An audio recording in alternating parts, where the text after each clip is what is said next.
Hello সবাইকে, welcome you all in সন্দিসাস innovation. আজকের ভিডিওটা ক্যাপশন থেকে বুঝতেই পারছো, শেয়ার করব তোমাদের সাথে আমার লাইফের একটা বেশ ট্র্যাজিক মোমেন্ট বলতে পারো, সিরিয়াস মোমেন্ট বলতে পারো, বা যে যাভাবে বলতে পারো।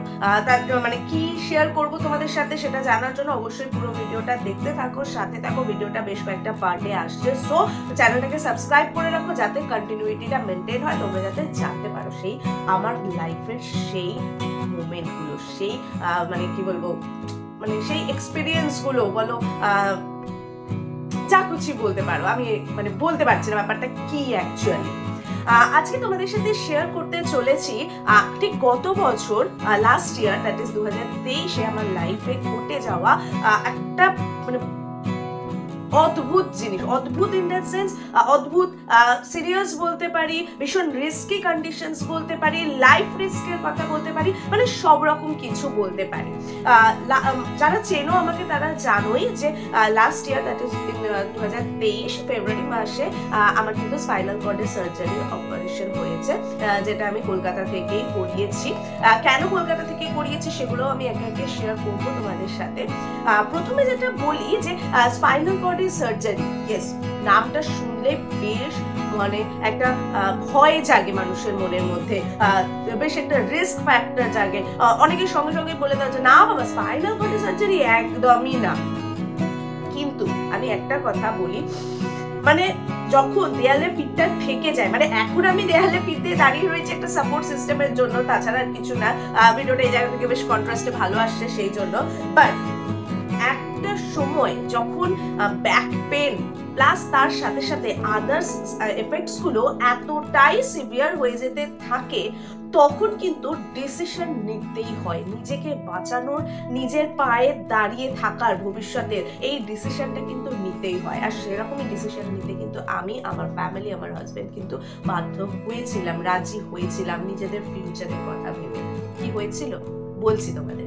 2022-এর ডিসেম্বর মাস নাগাদ আমি হঠাৎ করে ফিল করি যে আমার লোয়ার পোর্শনটা, মানে কোমরের নিচের পোর্শনটা না আস্তে আস্তে মানে কি বলবো, একটা নাম ফিলিং হচ্ছে। মানে ওই ঝিনঝিন ধরা ব্যাপারটা কিন্তু নয়, অবশ হয়ে যাওয়া, মানে কোনো রকম সেন্স থাকতো না। মানে ধরো আমি রান্না করছি, করতে করতে বেশ কিছুক্ষণ পরে খেয়াল করছি যে আমি বুঝতে পারছি না, আমার পায়ের এক্সিস্টেন্সটা আমি ফিল করতে পারছি না। বা ধরো অফিস থেকে ফিরছি, বাস স্ট্যান্ডে দাঁড়িয়ে রয়েছি, সেম জিনিস। কোথাও যাবো অকেশনেতে, ডিসেম্বর মাসে আমার বেশ কিছু বিয়ে বাড়ি ছিল, বন্ধু বান্ধবদের বিয়ে টিয়েছিল, আমি পুরো রেডি টেডি হয়েছি, হয়ে এবার রাস্তায় বেরিয়ে কিছুটা তো হাঁটতে হবে রে ভাই।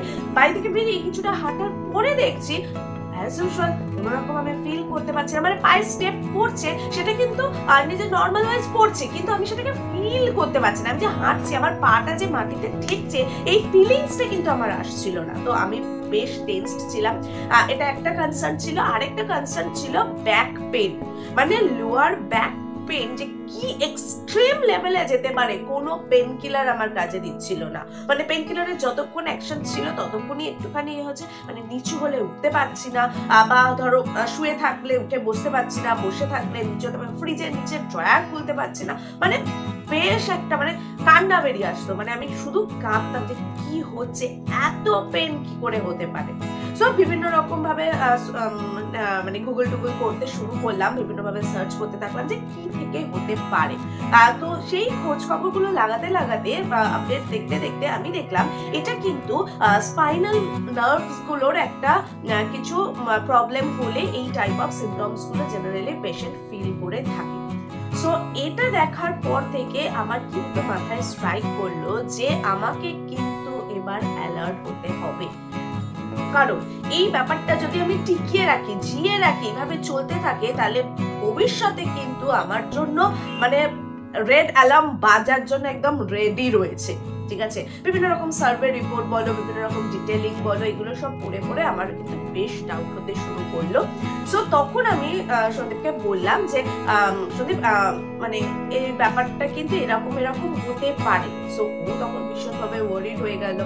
তো তখন কি হলো, ফ্যামিলির সাথেও শেয়ার করছিলাম, বাট তারা যদি খুব টেনসড হয়ে যায় সেই জন্য প্রথমে আমরা তাদেরকে অত কিছু আমরা জানাইনি।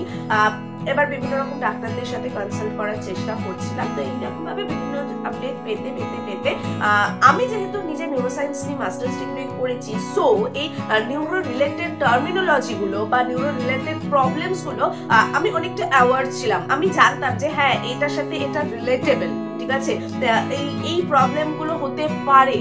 লাম্বার পজিশনে নার্ভ গুলো এফেক্টেড হলে তবেই কিন্তু আমাদের লোয়ার পোর্শনস গুলোতে এই টাইপ অফ সিমটমস দেখা দিতে পারে। সো আমার কিন্তু জিনিসগুলো ভুয়ো কিছু লাগেনি, আমি রিলেট করতে পারছিলাম যে হ্যাঁ জেনুইন রয়েছে এই ব্যাপারগুলো। সো আমি সেই মুহূর্তে তখন আমার যতদূর মনে পড়ছে 17th কি 18th অফ জানুয়ারি 2023 আমি কলকাতা ইনস্টিটিউট অফ নিউরোসায়েন্সে কন্ট্যাক্ট করি।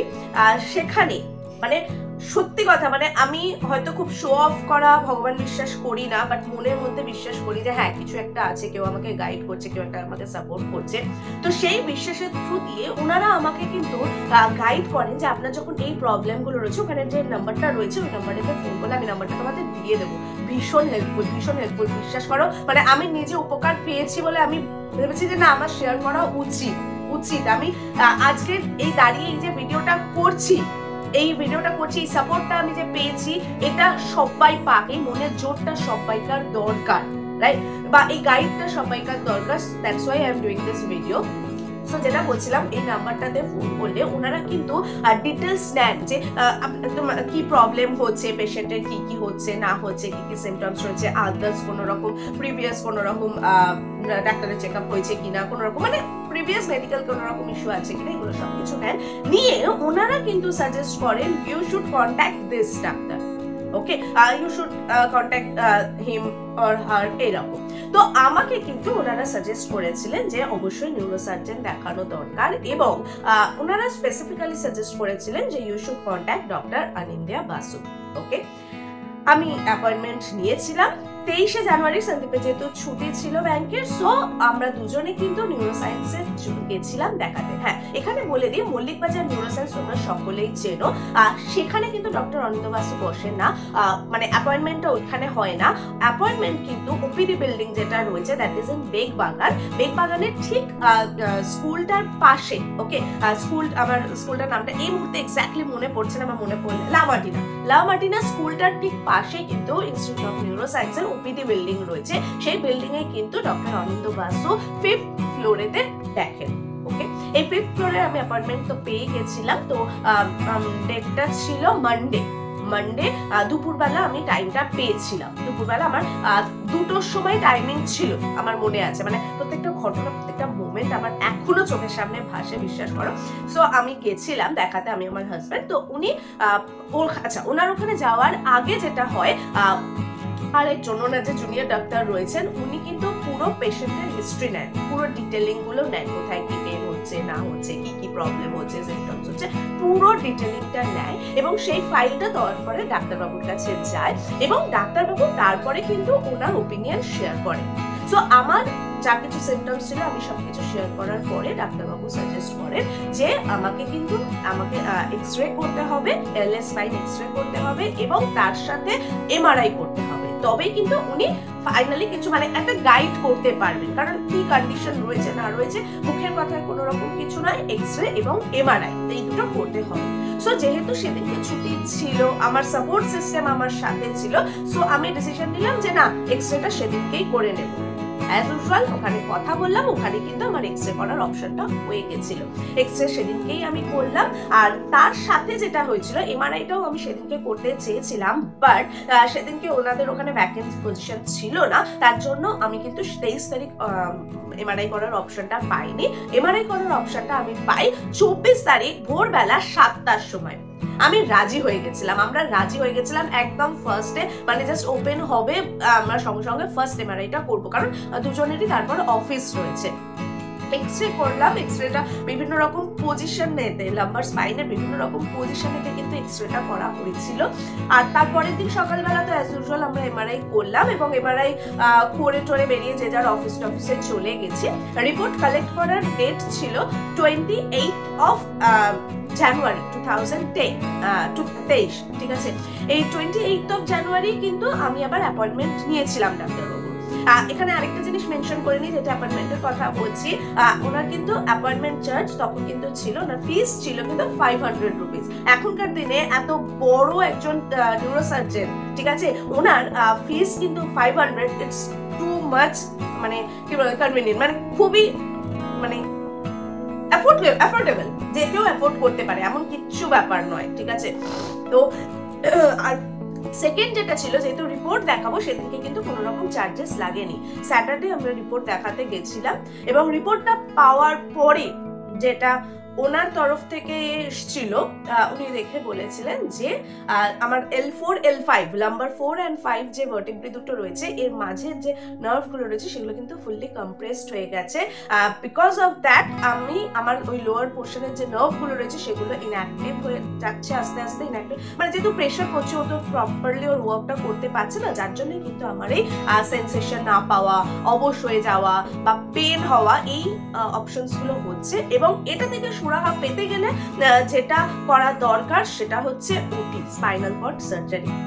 বিশ্বাস করো আমি এক ফোঁটা বানিয়ে বলছি না, বা কোনো রকম স্পেশাল ফুটেজ খাওয়ার মতন কিছু বলছি না, আমি আমার লাইভ এক্সপিরিয়েন্স শেয়ার করছি। আমি জাস্ট বসেছিলাম ডাক্তারবাবু আমাদের সামনে, আমি আমার হাজব্যান্ড এবং আমি এরকম বসেছিলাম। আমি জাস্ট যেই মাত্র ওটির কথা বললেন না উনি, আমার জাস্ট মনে হলো চেয়ারে, মানে আমি বসে রয়েছি, আমার পাটা তো মাটিতে ঠেকে রয়েছে, তলায় কিছু নেই, ওটি স্পাইনাল কর্ড সার্জারি, মানে কি এটা সলিউশন?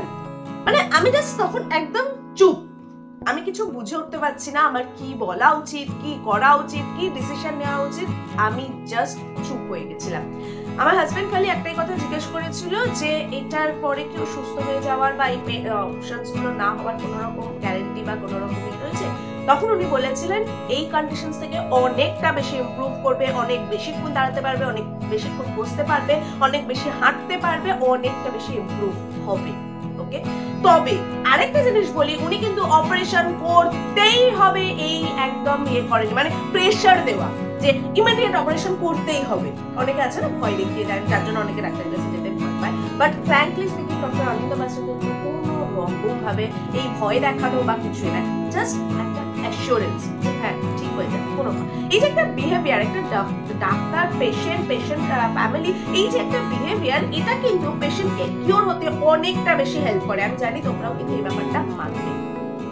নেক্সট এবার ডিসিশন নেওয়ার পালা। উনি বললেন যে পাশের চেম্বারেতেই লালিয়াদি বসেন, তো ওনার থেকে ডিটেলিং গুলো নিয়ে নেওয়া যে কিরকম কি কস্টিং করতে পারে না করতে পারে এক্সেট্রা এক্সেট্রা এক্সেট্রা, তো উনি গাইড করে দিলেন। তো তারপরে আমরা ওনার চেম্বার থেকে বেরিয়ে লালিয়াদির কেবিনে গেলাম, গিয়ে ওখান থেকে সব ডিটেলিং গুলো পেলাম। ইমপ্লান্টেশনের অপশনস ছিল, যেহেতু ইন্ডিয়ান ইমপ্লান্ট দিয়েও ওটি করা যেতে পারতো বা ফরেন ইমপ্লান্ট দিয়েও করা যেতে পারে, দুটো ইন্ডিভিজুয়াল কস্টিং, কিরকম কি বেডের ইয়ে এক্সেট্রা এক্সেট্রা এইসব কিছু খোঁজ খবর নিয়েছিলাম। নিয়ে তারপরে প্রি অ্যানাস্থেশিয়া কিছু চেক আপ দরকার পড়ে, যেহেতু এটা জেনারেল অ্যানাস্থেশিয়া করে ওটিটা হবে, সেগুলো প্রি অ্যানাস্থেশিয়া কিছু চেক আপ দরকার পড়ে, সেগুলোর জন্য সবকিছু ডিটেল কিন্তু খুব ভালো করে একদম লিখে লিখে বুঝিয়ে দিয়েছিলেন। আমার এটাই খুব ভালো লাগে, আমি যেহেতু নিজেও একজন টিচার, মানে স্টুডেন্টদের চেষ্টা করি না যে লিখে লিখে ডিটেলসে বুঝিয়ে দেওয়া, তো ইনস্টিটিউট অফ নিউরোসায়েন্স মৌলিকবাজার থেকে কিন্তু আমি এই জিনিসটা পেয়েছিলাম, একদম ডিটেল, কোনো হাইড অ্যান্ড সিকের কিছু ব্যাপার নেই বা উপর উপর বলে বেরিয়ে যাওয়া এই ব্যাপারটা কিন্তু নেই, মানে একজন নবিশ যে কেউ কিন্তু বুঝতে পারবে, যার জন্য কিন্তু ইনস্টিটিউট অফ নিউরোসায়েন্স কলকাতার এত ডিম্যান্ড, এখনো বাইরে থেকেও বিভিন্ন জন এখানে কিন্তু চেক আপ করাতে আসছে, রাইট? সো এরপরে পালা ডিসিশন নেওয়ার, what should we do. So আমরা কিন্তু বাড়িতে এলাম, এসে মানে চিন্তা ভাবনা করতে শুরু করলাম। তো আমি বুঝতে পারছিলাম না কি করা উচিত। একটা মন থেকে আমার মনে হচ্ছিল অপারেশন, 6 মাস রেস্ট, পারবো কি, তারপরে আবার কিউর করতে কিভাবে কি হবে, সার্জারি, এত বড় সার্জারি। তখন থেকে আমার ইউটিউব ঘাটা শুরু হলো, কি করে হয় স্পাইনাল কর্ডের সার্জারি, কি করে হয় L4 L5 এর সার্জারি, মিনিমালি ইনভেসিভ TLI এর সার্জারি কিরকম ভাবে হয়। তো এগুলো যত ঘাটছি তত বেশি ভাবছি কি করা উচিত, আমি কিছু বুঝতে পারছি না, আমি জাস্ট ব্ল্যাঙ্ক ছিলাম, বিশ্বাস করো। মানে ডিসিশনে যে একটা অটুট থাকবো এটা, কিন্তু সন্দীপ আমাকে সবসময় সাপোর্ট দিয়ে গেছে যে তোমাকে সুস্থ হতে হবে, এখনো ফিউচার অনেক কিছু বাকি, অনেক কিছু দেখা, অনেক কিছু করা, অনেক কিছু শেখা, অনেক কিছু বাকি, জীবনটা উপভোগ করা বাকি। সো তারপরে নিজেরা ডিসাইড করলাম না নিতে হবে ডিসিশন। সো ডিসিশন নিলাম যে হ্যাঁ আমি ওটি করাবো এবং এখানেই করাবো।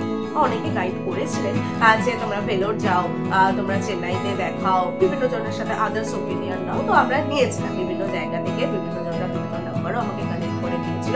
আমি সব রকম ভাবে সাজেশন নিয়েছিলাম। চেন্নাই অ্যাপোলোতেও ডিরেক্টলি সব রিপোর্ট সবকিছু পাঠিয়েছিলাম, ওখানে আমার একজন চেনা জানা ছিলেন।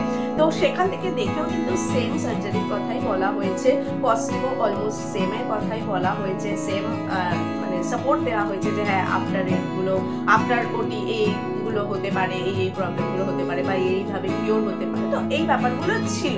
সো আমি কিন্তু একটা প্যারালাল একটা আপডেট পেয়েছিলাম যে হ্যাঁ আমার কিন্তু কেউ একদম রিভার্স কিছু বলছে সেরকম ব্যাপার কিন্তু ছিল না। সো আমার আস্তে আস্তে কিন্তু স্ট্রং পয়েন্টগুলো তৈরি হতে থাকলো যে না সবাই যখন বলছে চলো এবার ডিসিশনটা আমি নিয়েই ফেলি। এবং ফাইনালি আমি ফেব্রুয়ারির 1 তারিখে আমরা ডিসিশন নিলাম যে না আমরা করিয়ে ফেলবো অপারেশনটা। 3 তারিখ ছিল আমার অ্যানিভার্সারি। আমি 3 তারিখেই কিন্তু আমার মনে রয়েছে অফিস থেকেই আমি টিফিন আওয়ারে বেরিয়েছিলাম। বেরিয়ে গিয়ে প্রি অ্যানাস্থেটিক যে চেকআপগুলো ছিল, বিভিন্ন রকম ব্লাড টেস্ট বলো, ইসিজি ছিল, এক্সরে ছিল, এই সবগুলো কিন্তু করে তারপরে আমি অফিসে আবার ফেরত এসে ক্লাস টেস্ট দিয়ে তারপরে বাড়ি এসেছিলাম। সোমবার ছিল 5 তারিখে না 6 তারিখ ছিল। 6 তারিখে আমি আবার গিয়ে, আমি সন্দীপও গেছিল আমার সাথে, গিয়ে আমরা ওখানে মেডিক্লেমের জন্য সব কাগজপত্র জমা দিয়েছিলাম। জমা দিয়ে ফাইনালি আমরা ডেট পেয়েছিলাম যে 9 ফেব্রুয়ারি 2023 আমাকে অপারেশনের জন্য ভর্তি হতে হবে এবং 10 ফেব্রুয়ারি দ্যাট ইজ ফ্রাইডে 2023 আমাকে ভর্তি করা হবে। নেক্সট ভিডিওতে আলোচনা করব তারপরে কি হলো, মানে 9 তারিখের পর থেকে আমার লাইফে কি হলো সেগুলো করব শেয়ার। সেগুলো জানতে হলে মানে কি করতে হবে, অবশ্যই চ্যানেলটাকে সাবস্ক্রাইব করো, তাহলে কিন্তু আপডেটটা পেয়ে যাবে তোমরা। আর তার সাথে সাথে ভিডিওটা ভালো লাগলে, ইনফরমেটিভ লাগলে অবশ্যই লাইক করো এবং সবাইকার সাথে শেয়ার করো। স্টে টিউনড উইথ সন্দিসাস ইনোভেশন। তোমরা রয়েছো কিন্তু দিশা।